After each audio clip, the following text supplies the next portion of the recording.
I'm kind of doing this interview with Miss. What's her name? So, Pastor Danielle. Pastor Danielle. Okay, so first question is, how this religion started? Okay, so are you talking about Christianity or are you talking about United Methodism? No, Methodist. Okay, so United Methodist began in the 1700s in England with a man named John Wesley.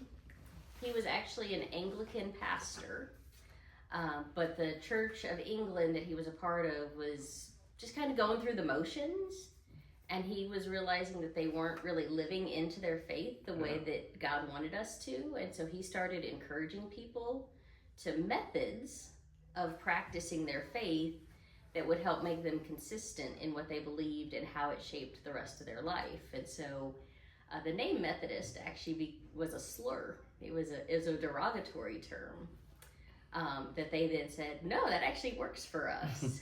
And so that's where it began. Okay.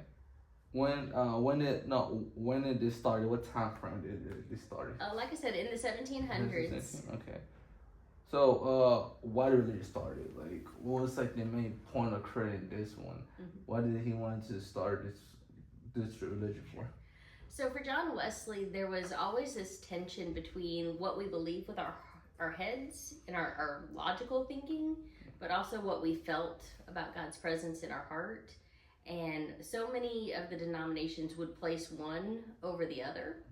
And so he tried to bring those two together. So our thinking and our feeling both influence our faith. Okay. So what made y'all unique from the other different churches it was in? What about y'all special? Sure. So for the United Methodists, we major, I guess, if you will, on grace.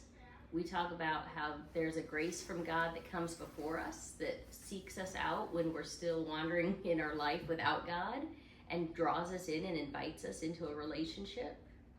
There's a grace from God that makes us right after, because we've all messed up, and it says, I'm going to restore you to a right relationship. And then once we're in that perfect relationship with God, there's a grace that transforms us, that makes us more like Jesus each day that we walk that path. And so for us, it's all about God's grace. So